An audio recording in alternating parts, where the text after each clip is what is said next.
जी मुअज़्ज़ज़ सामीन किराम अस्सलाम वालेकुम।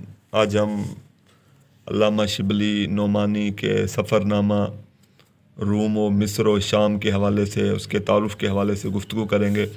अल्लामा शिबली नोमानी की हैसियत की अगर बात की जाए तो वो उर्दू अदब में यकीनन जलवाए सदरंग की हैसियत रखते हैं। वो शायर भी हैं, मौर्रिख़ भी, एक मुबस्सिर भी हैं और मुहक्किक भी। वो एक नाकिद भी हैं, अदीब और इंशा परदाज़ भी।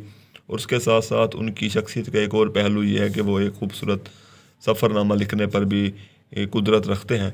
उनका ये सफ़रनामा मखसूस असलूब और मुनफरिद लब व लहजे के बाइस उर्दू के सफ़रनामों में बड़ा मुमताज़ मकाम का हामिल है।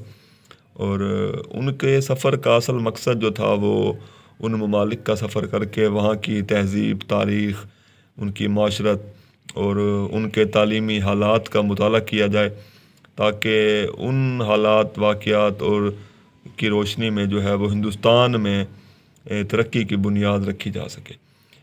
तारीख़ इस्लाम से मुकम्मल आगाही हासिल करना और अपनी इल्मी प्यास की सैराबी करना, नामवर मुस्लिम शख्सियात के हालात और वाक़यात, मुस्तनद हालात व वाक़यात को हासिल करना और तारीख़ी किताबों को पढ़ना, वहाँ से मवाद लेना, वहाँ से हवाले लेना और मुस्तनद किस्म की मालूमात और हवाले का हसूल जो है वो दरअसल इस किताब का और इस सफ़र का मकसद था।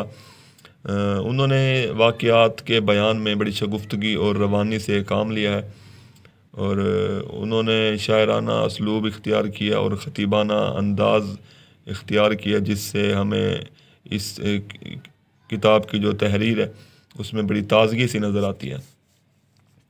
उन्होंने उन ममालिक के हालात और वहाँ के तहज़ीब, वहाँ की तरक्की को देख के दरअसल हिंदुस्तान से उसका मवाजना किया है कि कौन कौन सी ऐसी चीज़ें हैं जो हिंदुस्तान में रहने वाले लोगों को मुयस्सर नहीं है और उसकी वजूहात क्या हैं। हिंदुस्तान वाले लोगों ने तरक्की क्यों नहीं की जबकि दूसरे ममालिक के लोग तरक्की क्यों करते हैं।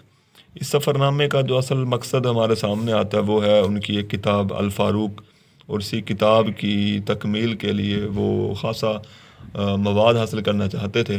इसकी खातिर उन्होंने इन ममालिक का सफ़र किया, वहाँ के कुतुब खाने, वहाँ की लाइब्रेरियों से इस्तेफ़ादा हासिल किया। ये सफ़र उन्होंने 1892 में किया था और इस सफ़र के बारे में कहते हैं कि इसमें उनके उस्ताद प्रोफेसर आर्नल्ड भी उनके हमरा थे, जो कि पोर्ट सईद तक उनके साथ रहे और वहाँ से फिर वो हिंदुस्तान चले गए और शिबली वहाँ से कुस्तुनतुनिया के जहाज़ में सवार हुए और कुस्तुनतुनिया पहुँच गए। तो ये सफ़रनामा रूम और मिस्र और शाम जो है वो उर्दू के बेहतरीन सफ़रनामों में शुमार किया जा सकता है, जिससे शिबली की जुस्तजू, तहकीक और तारीख़ से उनकी आगाही के हवाले से हमें उनकी शख्सियत का जो पहलू है वो भी नज़र आता है। शुक्रिया।